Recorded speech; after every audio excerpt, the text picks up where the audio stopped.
You've talked some about the squatting idea that we keep hearing about in the news and how that could possibly tie in with some of the sins that cry to heaven for vengeance. Could you Well, there are elaborate some on that? spectacular cases of squatters, notably in New York, but other areas of the country too.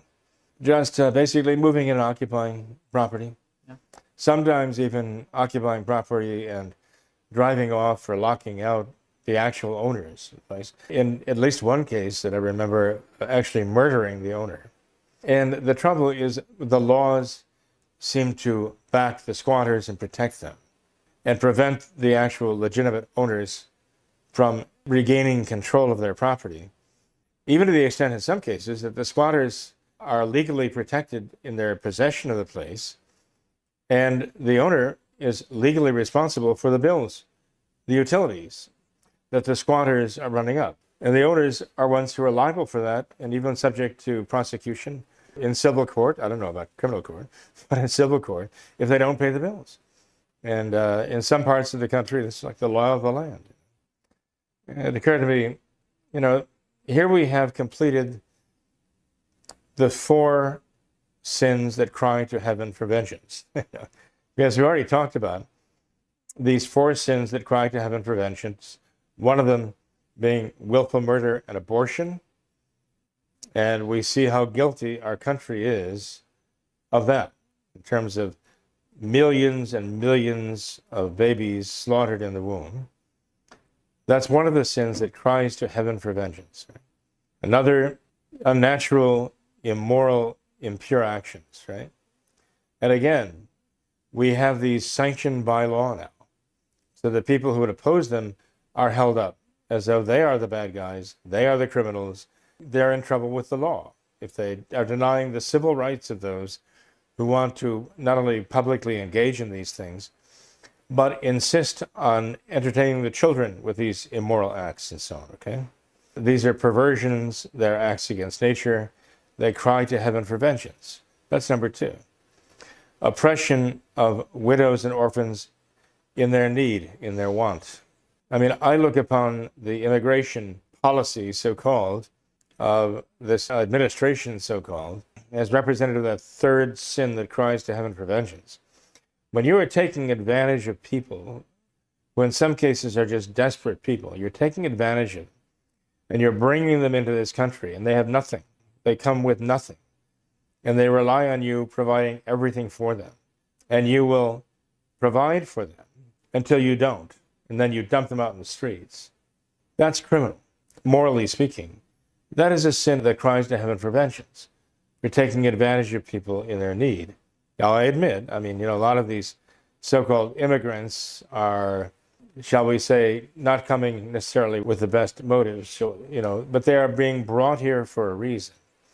They are used actually to victimize people who are here, but they are also being victimized themselves because of the child trafficking, right? This is being used as a cover for so much child trafficking. It's abominable.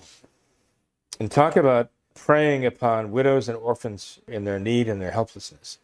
It's very clear that this whole policy has a very strong element of child trafficking involved in it, there's no doubt. Cries to heaven for vengeance. But then you bring in those who are meant to, basically, you have to take care of them, so you take away from those who've earned these things, your own veterans. You take the housing away from them to give to the immigrants, so-called, you just brought into the country, either across the border or flying them by hundreds of thousands into our airports. And then you're taking away the resources. Well, out in Colorado, they took tens of thousands of dollars away from funding the police in order to give to the immigrants. Now, how's that going to work out, right? What's going to come of that? So you have these people who are actually American citizens who worked hard for this. They've earned this. This is their wage. And you take it from them. And I think the squatting is an extreme example of that, where you take property that people have worked for, they've kept up, they've earned, it's theirs, they own it by right, and you simply let people come in and just take it from them and then back them up by law to keep the rightful owners out. I mean, what could be more blatant an example of depriving the laborer of his wages than to take away what people really have a right to because they worked for it, and simply, by law, bestow a right for practically anybody to come and take it away? This is all in the direction of communism, every bit of it. And communism is what you'll get. But I think we're dealing with all four sins that cry to heaven for vengeance now that we've sort of canonized in our legal system right now, in practice. This bodes very, very, very badly for our country. We have to resist this might and main with every ounce of faith we have, right?